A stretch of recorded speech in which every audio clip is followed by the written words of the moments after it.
સૌરાષ્ટ્ર અને મધ્ય ગુજરાતને જોડતો મુખ્ય બ્રિજ તૂટ્યો છે। ગંભીરા બ્રિજ વચ્ચેથી તૂટ્યો।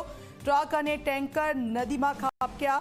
રેસ્ક્યુની કામગીરી હાલ તો હાથ ધરવામાં આવી છે। મહીસાગર નદી પર આવેલો છે આ ગંભીરા બ્રિજ અને તેના વિડીયો પણ સામે આવ્યા છે।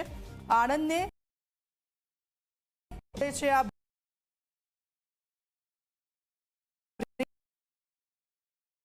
બ્રિજ વર્ષો જૂનો બ્રિજ જર્જરિત હતો। કામ કરીને સંતોષ માનવામાં આવ્યો હતો। આણંદથી વડોદરા, ભરૂચ અને અંકલેશ્વર સાથેનો સંપર્ક આ બ્રિજ તૂટ્યો તેનાથી તૂટી ગયો છે। આ ગંભીર ઘટના છે સામે આવી છે। વહેલી સવારે આ ઘટના બની છે અને જે રીતે વાહન ચાલકો ત્યાંથી પસાર થઈ રહ્યા હતા અને અચાનક જ આ બ્રિજના વચ્ચેથી બે ટુકડા થઈ ગયા અને કેટલાક વાહનો નદીમાં પડ્યા। રેસ્ક્યુ હાલ તો તેમનું કરવામાં આવી રહ્યું છે। આ બ્રિજ અમે આપને બતાવી રહ્યા છીએ। આપ જુઓ, વર્ષો જૂનો બ્રિજ છે અને જર્જરિત હાલતમાં આ બ્રિજ હતો। અનેકવાર તેને લઈને રજૂઆત પણ કરવામાં આવી, પરંતુ માત્ર સમારકામ કરવામાં આવ્યું અને સંતોષ માની લીધો છે। અને આજે જ્યારે આ દુર્ઘટના થઈ છે ત્યારે આસપાસના લોકો પણ ત્યાં દોડી આવ્યા હતા। પોલીસની એક ટીમ ત્યાં પહોંચી છે અને લોકોને ત્યાંથી દૂર રાખવામાં આવ્યા છે। આ બ્રિજ તૂટવાની સાથે જ અનેક જિલ્લાઓ સાથેનો સંપર્ક તૂટી ગયો છે। ભરૂચ તરફ જવાનો રસ્તો પણ અહીંયાથી જ હતો। આણંદને વડોદરાથી જોડે છે આ બ્રિજ। મહીસાગર પર આવેલો આ બ્રિજ છે અને આપ જુઓ, જે ટ્રક નીચે ખાબકી હતી, ટ્રેક્ટર નીચે ખાબક્યું હતું અને તે લોકોને હાલ શોધખોળ કરવામાં આવી રહી છે। ટ્રક ચાલક અને ટ્રેક્ટર ચાલકની વહેલી સવાર હતી એટલે વાહન ચાલકોની અવરજવર ખૂબ ઓછી હતી, એટલે મોટી એક દુર્ઘટના ટળી છે। પરંતુ આ બ્રિજના વચ્ચેથી બે ટુકડા થયા છે એટલે સ્વાભાવિક છે કે અહીંયાથી હવે કોઈ પણ પસાર નહીં થઈ શકે અને તેમણે લાંબો રૂટ પકડવો પડશે। સૌરાષ્ટ્ર અને મધ્ય ગુજરાતને જોડતો આ બ્રિજ છે। બ્રિજ ઘણા સમયથી જર્જરિત હાલતમાં હતો અને અમે આપને દ્રશ્યો બતાવી રહ્યા છે। શું સ્થિતિ છે હાલની? ત્યાં વચ્ચેથી બે ટુકડા થઈ ગયા છે બ્રિજના અને તેની સાથે જે વાહન ચાલકો ત્યાંથી પસાર થઈ રહ્યા હતા એ આ નદીમાં ખાબક્યા હતા। પોલીસને તાત્કાલિક જાણ કરવામાં આવી હતી, ફાયરની ટીમને જાણ કરવામાં આવી હતી અને હાલ તો રેસ્ક્યુ કરવામાં આવી રહ્યું છે। અને બ્રિજ તૂટવાની ઘટના બનતા જ આસપાસના લોકો છે તેમના ટોળે ટોળા ત્યાં વળી ગયા છે, ત્યારે તેમને પણ આ ઘટના સ્થળેથી દૂર રાખવામાં આવ્યા છે। આપ જુઓ આ દ્રશ્યો અને આ ખૂબ જ ગંભીર ઘટના કહેવાય। સવાલ અનેક થઈ રહ્યા છે કે બેદરકારી કોની આ ઘટનામાં, કારણ કે અનેકવાર રજૂઆતો કરવામાં આવી હતી અને ઘણા વર્ષો જૂનો આ બ્રિજ હતો, તો એ બ્રિજને બંધ કરવામાં કેમ ના આવ્યો, કે પછી આ બ્રિજની કોઈ સાર સંભાળ જ લેવામાં નથી આવી।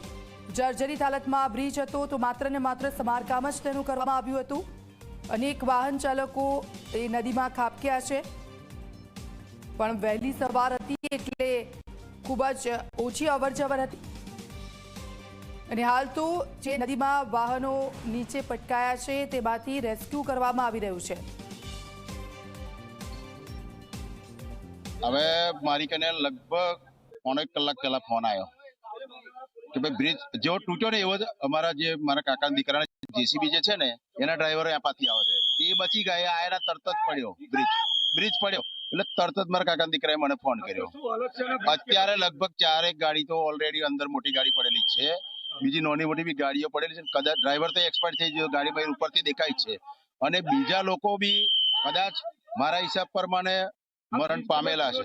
બ્રિજની મુદત તો ઘણા સમયથી પૂરી થઈ ગયેલી છે, તંત્રને બી ખબર છે અને ઘણા સમયથી આ લોકો બધા રજૂઆતો, તાલુકાના બધા લોકો રજૂઆતો કરતા જ હતા, એટલે તંત્રના ભૂલના લીધે જ આજે નિર્દોષ માણસોનો જીવ ગયા છે અને અત્યારે હજુ પોપડા પડવાના બીજું વધવાનું શક્યતા છે જ કે આગળ હજુ બીજું તૂટશે, અત્યારે પોપડા નીચે પડે જ છે।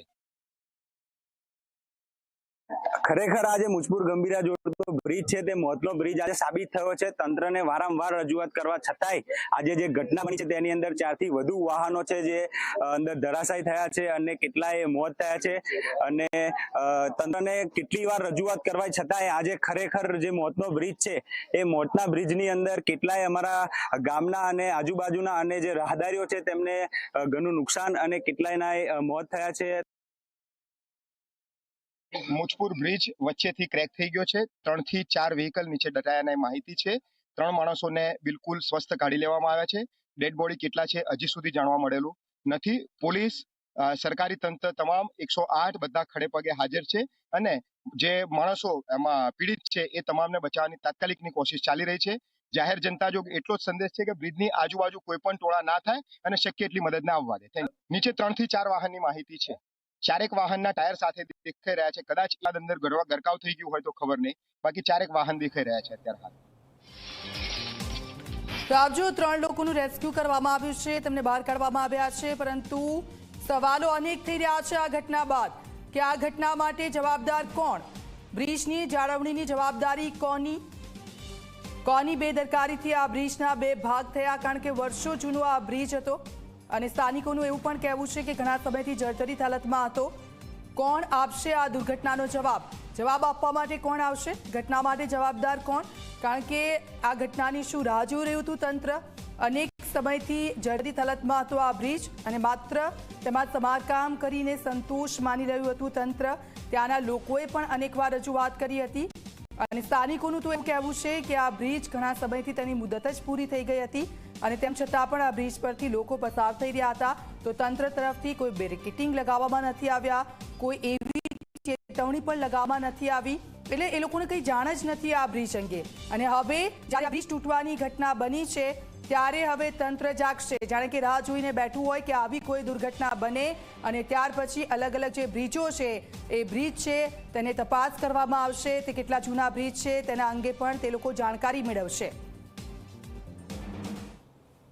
મધ્ય ગુજરાતથી સૌરાષ્ટ્રને જોડતો એકમાત્ર બ્રિજ જે ગંભીરા બ્રિજ છે, આખરે છે તે બ્રિજ ધરાશાયી થવા પામ્યો છે. આપણે સીધા દ્રશ્યો બતાવવાનો પ્રયત્ન કરીશ કે કઈ રીતે આ બ્રિજ ધરાશાયી થવા પામ્યો છે. 1 કિલોમીટર સુધીનો આ બ્રિજ છે. ક્યાંક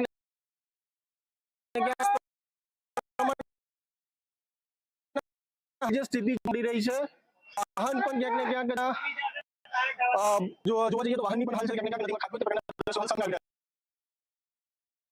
મોટી સંખ્યામાં ચોક્કસ પ્રમાણે આપશે તમામ દ્રશ્યો G 24 કલાક રાખી ઘટના બનવા પામી છે.